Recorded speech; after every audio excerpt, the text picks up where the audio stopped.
Askreddit by Jammer Speech 111. Who is a bad guy in history who actually wasn't a bad guy? Richard Jewell, initially lauded as a hero and a brave man who ran towards the bomb to help.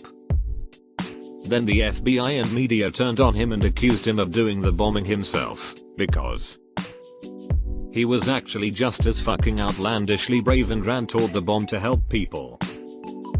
They took his truck for evidence. He had to go into hiding, made a villain by incompetent people. 4 years, finally exonerated and dies shortly afterward. This very website almost did the same to someone after the Boston Marathon bombing. Edit, sick of individual replies to people who comment before reading the thread. Sunil Tripathi was already missing for a month by the time of the bombing. He was found several days later in a river, having died by suicide. They have never definitively said whether he was even still alive by the time of the bombing. Yes, he did commit suicide, but saying it was a direct result is speculation. Has this website not hurt his family enough without you people passing off rumors as fact? That woman who was accused of kidnapping children because her kids didn't have her DNA, but in fact her uterus had different DNA than the rest of her body. Lydia Fairchild. She has chimerism, so her uterus has different DNA from the rest of her body, the DNA of her absorbed twin. William Thomas Green Morton died broke defending his discovery of anesthesia. He was a dentist and didn't get much respect from the doctors at the time. One of the most important medical discoveries. Anesthesia is arguably the most important medical discovery in history. Modern surgery is literally impossible without it. In the film Titanic, the character Murdoch killed someone, took bribes and generally came across as a right shit. He was a real life person who was actually a hero and saved many lives.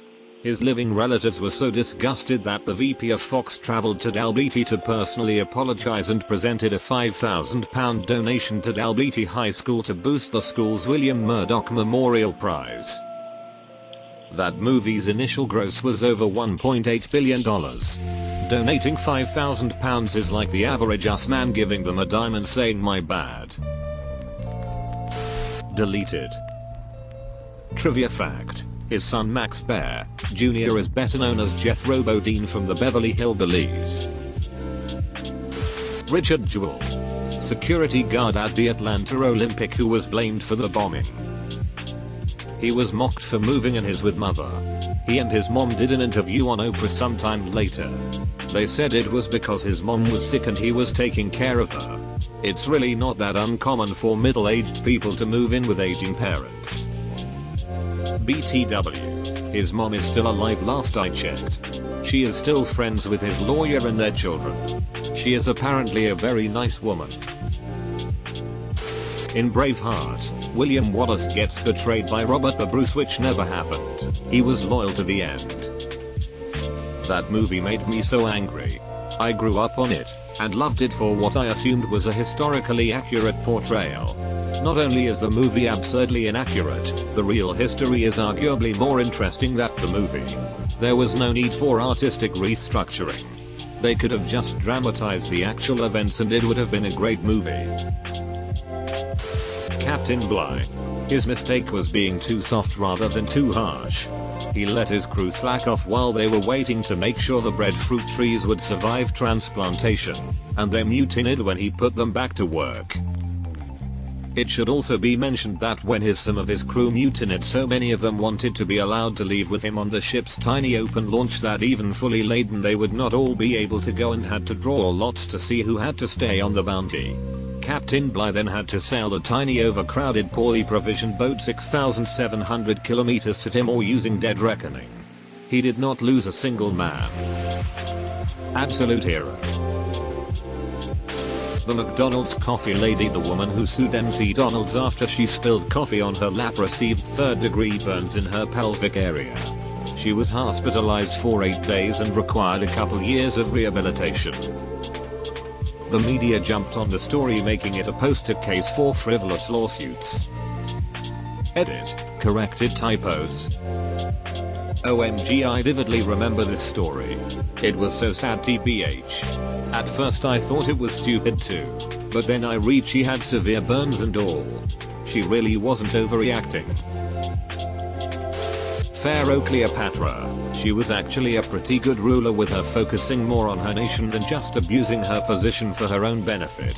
There's even some records saying that she wasn't even all that beautiful. She was however very intelligent, with stuff like how she learned around 10 different languages. First member of the Ptolemaic dynasty to bother learning Egyptian. She did amazing things in managing to actually expand Egypt's territory in a time of Roman dominance. However, in the end she monumentally screwed up, lost her nerve at the Battle of Actium, and doomed pharaonic Egypt. The bad guy Razor Ramon. Hard work pays off. Dreams come true. Bad times don't last. But bad guys do. Rip Chico. Niccolo Machiavelli. Machiavelli didn't invent the idea of lying or ruthlessness. He made an observation about what worked and tried to get a new gig. Now his name is synonymous with heartless manipulator. He didn't invent the game, but he did write the manual. Machiavelli. One of the most honest dudes in history, and his name is instead synonymous with villainy. For real. The prince was basically his "please let me return to Florence, my exile, I can be really useful." Nanda the Relentless. Master, you've got to plug the Ethernet cable in.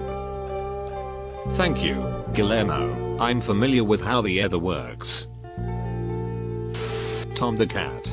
Jerry is a menace. There was a post the other day talking about them and how they are actually working together. As long as Jerry keeps running around, the humans think they have a mouse problem, so they keep the cat. As long as Tom keeps showing he's making an effort, they think he's doing a good job. But they are both in on it and just do it to keep up appearances. There's apparently an episode where they work together to get food from the fridge, then hide and share it as friends before going back out and chasing each other again. Julius Caesar.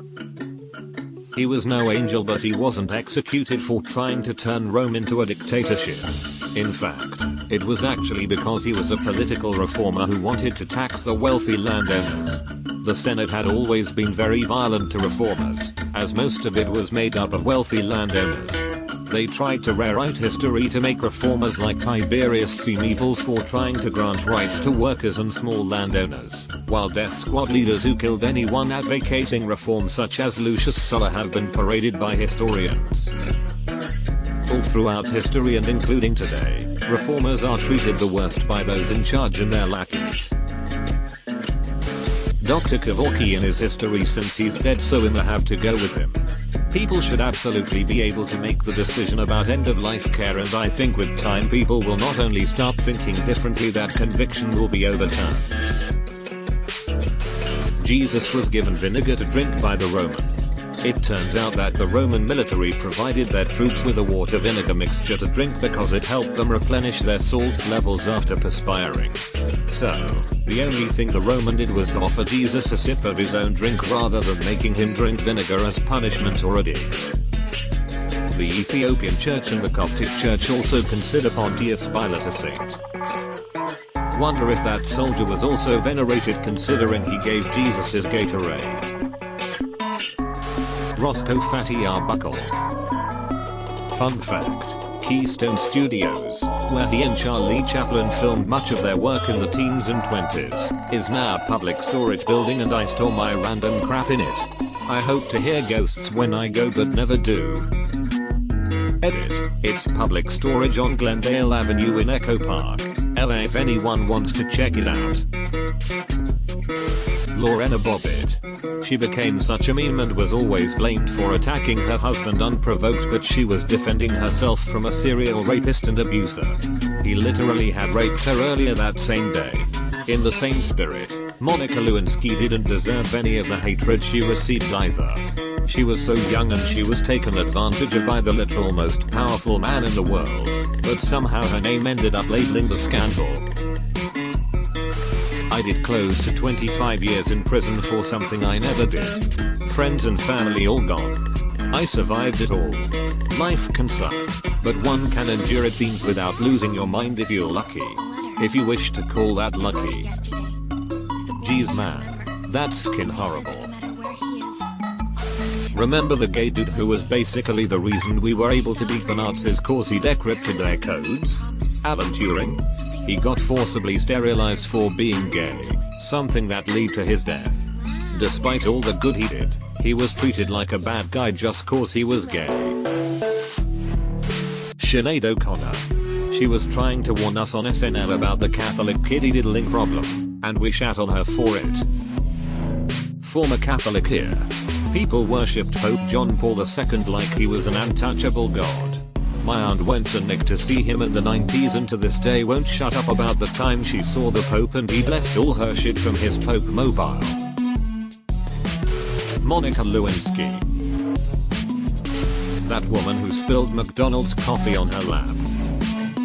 We studied this case in Milo class.